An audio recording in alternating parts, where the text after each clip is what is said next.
Hari Om. Shri Gurubhyo Namaha.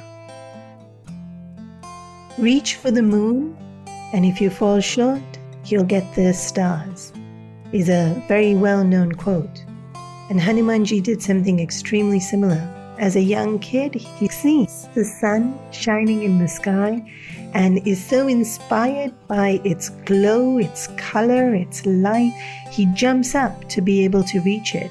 And when he's almost there, Indra Devata stops him.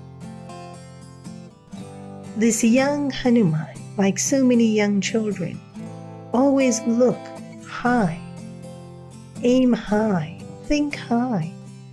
I remember once when kids were playing, they said, jumping from sofa to sofa in the living room, one kid said, "I'm Hanuman crossing the ocean," and he leaped.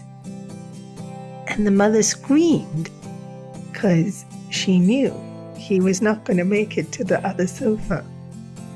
He landed on the floor, would have hurt himself slightly, and cried.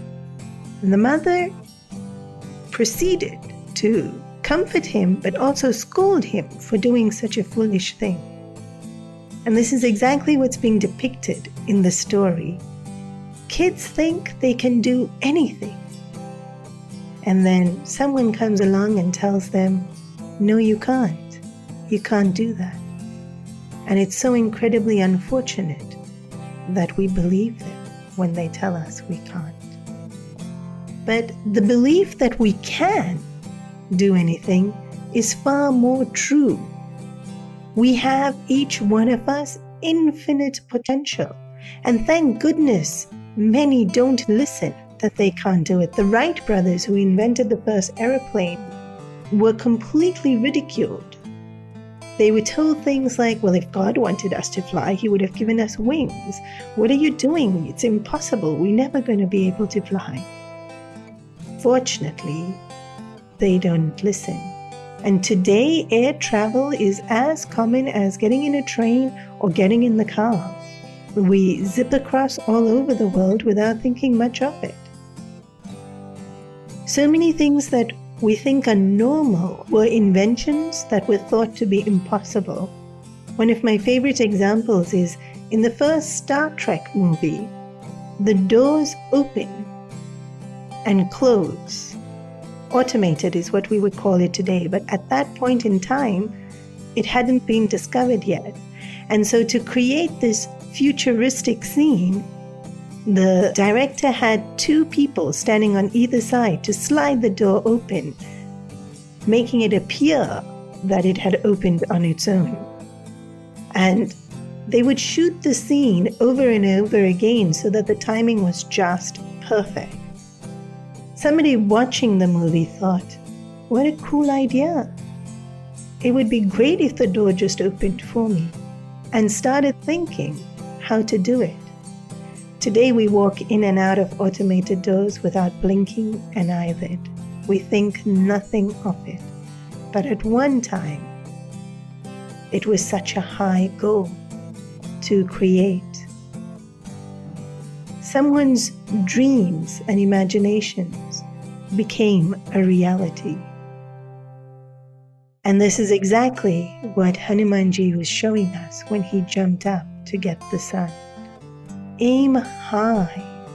Aim so high that it will make you become the person you want to be.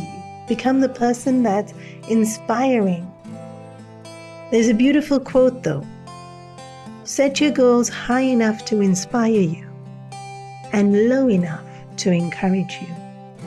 When we set these dreams, when we set out to achieve our dreams, they should indeed be high.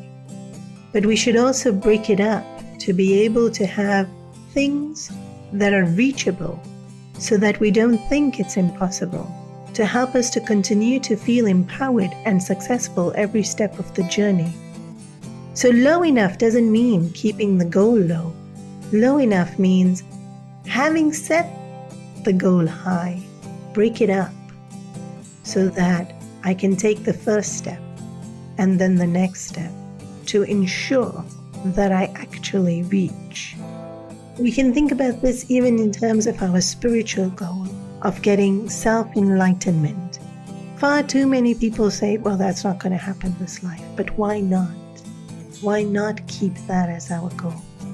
In fact, Hanuman jumping up to catch the sun, Surya Devata, becomes Hanuman's guru. And so he's jumping up to actually attain this highest, most profound wisdom of how to become enlightened. And the sun, being a perfect example of radiance and warmth and self-sacrifice, serves as an amazing guru to Hanuman. Hanumanji wasn't just thinking of a pleasure to indulge in. He was thinking of elevating himself to be the very best he could be. He attained it because he set out to. If we don't even try, if we don't even work in that direction, if we give up before thinking next life maybe, we're selling ourselves short. We're denying ourselves the opportunity to do and experience all that we want to. Self-enlightenment, this life? Let's go. Let's try. Think about it.